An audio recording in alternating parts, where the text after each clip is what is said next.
Ever since I was a kid, my hair was everything. I had to be fixed. Only then was I perfect. What do you think? Perfect. Baby, whether you're high or low, you got to tip on the top. You're my go-to girl. Good job. Tonight is gonna be the happiest moment of my life. What do you get? The perfect woman. Meet Lola.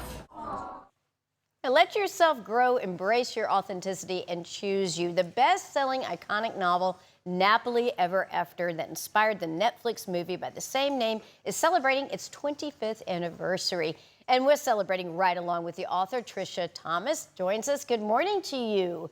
Hi, good morning. Thank you for having me. I am thrilled. I really enjoyed reading this book. It was a great read over the 4th of July. What made you decide to write a story centered on hair and how it relates to a woman's relationships?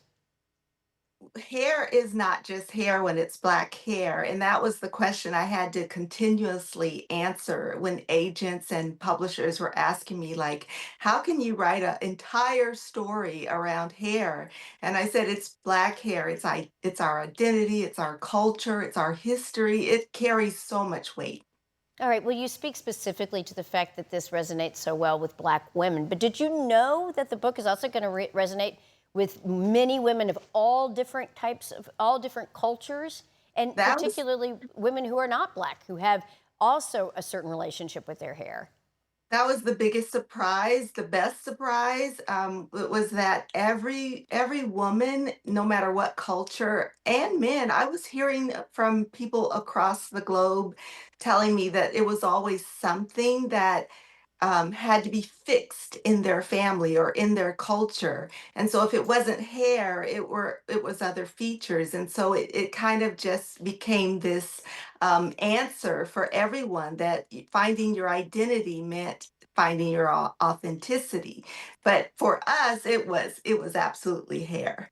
All right, well, I do have a question for you because there were some really distinct differences between the book and the movie. For example, in the book, it really kind of almost opens with Venus, the character, the lead character, the protagonist in the book, is in the chair telling this very reluctant hairdresser to just cut it off. But then in the movie Violet, same character but with a different name, her dramatic shave is due to kind of an accidental swap in the hair salon between a chemical relaxer and a conditioner. I'm curious about why that change was made between an intentional decision to shave the hair to something that was more accidental. Oh, Paige, you are so observant because that was one of the big issues with making it from a book into a film is they wanted a reason why. Mhm. And it for Venus in the book, there was no reason why except she wanted to start over, live a new life, make a big change. And in the story, they wanted something impactful to happen, as films do. You want that deciding factor. And so they wanted her to see all these changes in her hair and having her hair fall out and then having to wear a wig and having to show up for her big day that she thought she was going to get engaged. And so all of these things went into play, and that's the way films happen. I mean, They I, do I take have to. creative liberties for sure. I can Oh yeah. understand that.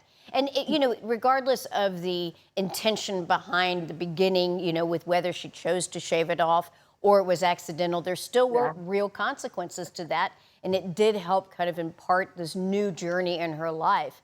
Apart from this, what she had intended to do was to get engaged and to go through the marriage. Lots of changes occurred that were really triggered by the hair.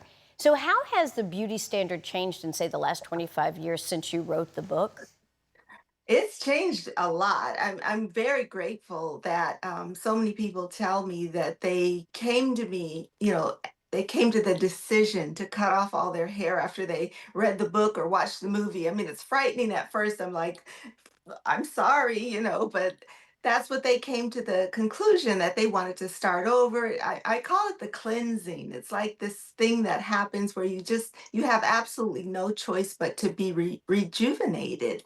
And so people tell me all the time that they decided that they wanted to live for themselves and find their authentic truth and things like that. But overall, I think just Black women in general and women all over the world just want to be themselves. And a lot of people have curly hair. I'd say more people have curly hair than they have straight, natural hair.